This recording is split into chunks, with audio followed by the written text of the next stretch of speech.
राजा कृष्णदेव राय हंसते हंसते कुर्सी से ऐसे टिक गए जैसे अभी गिर ही पड़ेंगे। आंखों से पानी निकल आया और दाढ़ी कांपने लगी। उन्होंने मुल्ला नसरुद्दीन की तरफ उंगली करते हुए कहा, मुल्ला, तुमने तो पंछियों को भी मेहमान बना दिया। दरबार में ठहाका ऐसा गूंजा कि दीवारों में लगे घंटे अपने आप बजने लगे। एक मंत्री हंसते हंसते बोला, महाराज, अगर ऐसे ही चलता रहा तो कल से दरबार में टिकट लगाना पड़ेगा। मुल्ला नसरुद्दीन ने सीना फुलाया, टोपी को थोड़ा टेढ़ा किया और बोले, हुजूर, मेहमाननवाजी जन्मसिद्ध अधिकार है। आदमी हो, पंछी हो या राजा हो, जो सामने आए बैठाओ और हंसाओ। तेनालीराम वहीं खड़े थे और मुस्कुरा रहे थे। उन्होंने धीरे से कहा, मुल्ला जी, आप मेहमान बुलाते बुलाते कहीं खुद ही होटल न खोल लें। मुल्ला ने पलटकर कहा, और आप होटल का बिल ऐसे भरवाएंगे कि मेहमान दौड़ते हुए बाहर निकल जाएं। राजा ने हाथ उठाकर सबको चुप कराया और बोले, अब बहुत हुआ। आज से तुम दोनों विशेष सभा के सदस्य हो, लेकिन याद रखना, जो ज्यादा होशियार बनने की कोशिश करेगा वही सबसे पहले फंसेगा। तेनाली और मुल्ला दोनों ने एक दूसरे को देखा, फिर एक साथ बोले, महाराज, हम तो पहले से ही फंसे हुए हैं। अगले दिन दरबार में नया हंगामा खड़ा हो गया। खबर आई कि पड़ोसी राज्य का दूत आने वाला है, बहुत अकड़ू, बहुत घमंडी और खुद को दुनिया का सबसे बुद्धिमान समझने वाला। राजा ने तेनालीराम को बुलाया और कहा, तेनाली, इस दूत को ऐसा सबक सिखाओ कि उसकी अकड़ घी की तरह पिघल जाए। तेनाली मुस्कराए, महाराज, अकड़ तो पिघल जाएगी, पर अगर साथ में हंसी भी टपक जाए तो? राजा ने कहा, वही तो चाहिए। तेनाली तुरंत मुल्ला के पास पहुंचे। मुल्ला जी, आज मौका है दुनिया को दिखाने का कि जब भारतीय बुद्धि और अरबी अक्ल मिल जाए तो क्या होता है। मुल्ला ने आंख दबाई, तो फिर आज कोई न कोई जरूर रोएगा और शायद सब हंसेंगे। दोपहर को दूत आया। भारी भरकम कपड़े, नाक इतनी ऊंची कि छत से टकरा जाए और आवाज ऐसी जैसे पत्थर घिस रहा हो। उसने आते ही कहा, राजा का संदेश लाया हूं, लेकिन वह केवल सबसे बुद्धिमान व्यक्ति को ही सुनाऊंगा। तेनाली ने तुरंत कहा, तो फिर सीधे आईने के सामने खड़े हो जाइए। दूत चकराया, यह क्या बदतमीजी है। मुल्ला आगे बढ़े, हुजूर, बुरा मत मानिए, यहाँ बुद्धिमानी मापने का यही तरीका है, जो खुद को सबसे समझदार समझे वही सबसे ज्यादा उलझा होता है। दूत भड़क गया, तुम दोनों कौन हो? तेनाली बोले, जो बिना बोले जवाब दे देता है वो शख्स हूं। मुल्ला बोले, और जो जवाब देकर भी सवाल खड़ा कर दे वो शख्स यहाँ खड़ा है। राजा ने हंसी दबाते हुए कहा, दूत महोदय, पहले इन दोनों की परीक्षा लीजिए। दूत ने चुनौती दी, अगर तुम दोनों सच में बुद्धिमान हो तो बताओ, दुनिया में सबसे भारी चीज क्या है? तेनाली ने तुरंत कहा, घमंड। दूत बोला, गलत। मुल्ला ने कहा, तो फिर वही घमंड जब सिर में भर जाए। दरबार ठहाके से गूंज उठा। दूत का चेहरा लाल हो गया। उसने दूसरा सवाल किया, दुनिया में सबसे तेज क्या है? तेनाली बोले, राजा का आदेश। मुल्ला बोले, और उसकी रफ्तार तब और बढ़ जाती है जब राजा भूखे हों। राजा खुद हंस पड़े। दूत को गुस्सा आ गया, तुम लोग मजाक बना रहे हो? तेनाली ने गंभीर चेहरा बनाया, नहीं हुजूर, यहाँ तो आपकी बुद्धि हल्की की जा रही है ताकि आप आराम से चल सकें। अब दूत पूरी तरह हार चुका था। उसने संदेश पढ़ा, जो साधारण सा था, बस दिखावा ज्यादा।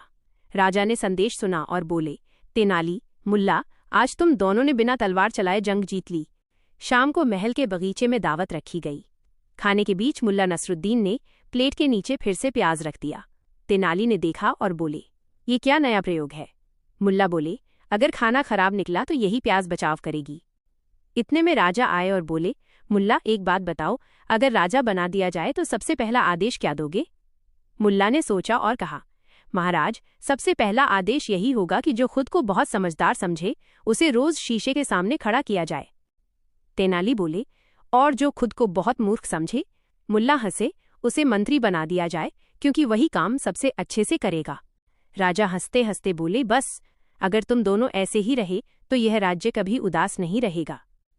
उस रात लोग कहते हैं कि महल के बाहर तक हंसी की आवाज जा रही थी और पंछी भी पेड़ों पर बैठे बैठे चहक रहे थे, जैसे कह रहे हों, मुल्ला सही था, यहाँ मेहमान बनना बुरा नहीं। अगर वीडियो पसंद आया हो तो लाइक जरूर करें, चैनल को सब्सक्राइब करें और बेल आइकन दबाना ना भूलें। चांदनी रात में जब महल की दीवारों से हंसी की गूंज टकराकर वापस आती तो पहरेदार भी भाले टेककर मुस्कुरा देते। उसी रात मुल्ला नसरुद्दीन को नींद नहीं आ रही थी। बार बार करवट बदलते हुए उन्होंने तेनालीराम से कहा, तेनाली जी, मुझे लग रहा है कि आज हमारी हंसी ने किसी की नींद उड़ाई है। तेनाली ने आंखें खोले बिना जवाब दिया, अगर उड़ाई है तो अच्छी बात है। जो सोते सोते राज चलाते हैं उन्हें जागना चाहिए। सुबह होते ही शहर में अफवाह फैल गई कि राजा किसी बड़ी योजना पर काम कर रहे हैं। कोई बोला कर बढ़ेगा, कोई बोला युद्ध होगा, कोई बोला दरबार में मुफ्त लड्डू बटेंगे। सबसे ज्यादा उत्साहित मुल्ला थे। उन्होंने टोपी ठीक की और बोले, अगर मुफ्त लड्डू की बात निकली तो मैं सबसे आगे रहूंगा। बुद्धि से पेट नहीं भरता। दरबार लगा। राजा ने गंभीर चेहरा बनाया, जो उनके चेहरे पर इतना अटपटा लग रहा था कि आधा दरबार हंसी रोकने में लगा था। आज एक समस्या आई है, राजा बोले। तेनाली ने तुरंत कहा, महाराज, समस्या अगर बड़ी है तो छोटा समाधान मिलेगा, और अगर छोटी है तो हम उसे बड़ा बना देंगे। मुल्ला ने जोड़ा, और अगर समाधान ही समस्या बन गया तो दोष जनता पर डाल देंगे। राजा ने खांसकर कहा, शहर में चोरी बढ़ गई है। चोर इतने होशियार हैं कि पकड़े नहीं जाते। मुल्ला चौंके, तो फिर पकड़े क्यों जाएं? होशियार हैं, यही तो उनकी योग्यता है। तेनाली मुस्कराए, महाराज, हमें होशियार चोर नहीं, उनकी होशियारी पकड़नी है। उसी दिन तेनाली ने ऐलान करवाया कि कल से शहर में ईमानदारी मेला लगेगा। जो सबसे ईमानदार होगा उसे इनाम मिलेगा। मुल्ला ने आंखें तरेरी, ये कैसा मेला है जहां चोर भी ईमानदार बनकर आएंगे? तेनाली बोले, बस वहीं तो पकड़ होगी। मेले के दिन अजीब नजारा था। लोग अपनी अपनी ईमानदारी का ढोल पीट रहे थे। मुल्ला एक कोने में बैठकर सबको देख रहे थे। तेनाली जी, उन्होंने कहा, इतनी ईमानदारी देखकर मुझे शक हो रहा है। तेनाली ने मंच से घोषणा की, जो भी चोरी करता है वो सामने आए, उसे सजा नहीं इनाम मिलेगा। भीड़ में सन्नाटा छा गया। अचानक एक आदमी आगे आया और बोला, मैं चोर हूं। मुल्ला ने धीरे से कहा, देखा, लालच हमेशा सच बुलवा ही लेता है। तेनाली ने पूछा, क्या तुमने कभी कुछ नहीं चुराया? आदमी बोला, चुराया है। तो फिर तुम ईमानदार नहीं, तेनाली ने कहा। आदमी घबरा गया। मुल्ला आगे बढ़े, डरो मत, यहां झूठ बोलना भी एक कला है। एक एक करके असली चोर खुद ही बाहर आ गए, क्योंकि सबको इनाम चाहिए था। शाम तक राजा का खजाना नहीं, जेल भर गई। राजा हंसते हुए बोले, तेनाली, तुमने तो चोरी भी ईमानदारी से करवा दी। मुल्ला बोले, महाराज, अब इनाम का क्या? राजा ने कहा, इनाम यही है कि अगली बार चोरी करने से पहले सोचेंगे। कुछ दिन बाद शहर में शादी का मौसम आ गया। राजा को न्योता मिला। तेनाली और मुल्ला भी साथ गए। खाने के बीच दूल्हे के पिता रोते रोते आए, महाराज, मेरी बेटी के गहने चोरी हो गए। मुल्ला ने मुंह में लड्डू दबाए दबाए कहा, देखा, शादी में भी किसी का दिल नहीं भरता। तेनाली ने चारों तरफ नजर दौड़ाई और बोले, चोरी वहीं होती है जहां शोर ज्यादा हो। तेनाली ने सबको एक जगह बैठाया और कहा, जिसके पास गहने हैं वो खड़ा हो जाए। कोई नहीं उठा। मुल्ला बोले, तो फिर जिसने खाए हैं वो खड़ा हो जाए। आधे लोग खड़े हो गए। अचानक एक बच्चा रोने लगा। उसकी जेब से गहने निकल आए। बच्चा बोला, मुझे तो खेलने के लिए दिए थे। तेनाली मुस्कराए, देखा, सबसे मासूम हाथ सबसे बड़ा राज खोल देता है। मुल्ला ने बच्चे को लड्डू दिया, अगली बार खेल में खजाना मत लेना। रात को लौटते समय राजा ने कहा, तुम दोनों जहां जाते हो, हंसी के साथ साथ समस्या भी सुलझ जाती है। मुल्ला बोले, महाराज, समस्या अगर ना आए तो हम बेरोजगार हो जाएंगे। अगले हफ्ते अदालत में एक अजीब मामला आया। दो आदमी एक ऊंट के लिए लड़ रहे थे। राजा ने पूछा, ऊंट किसका है?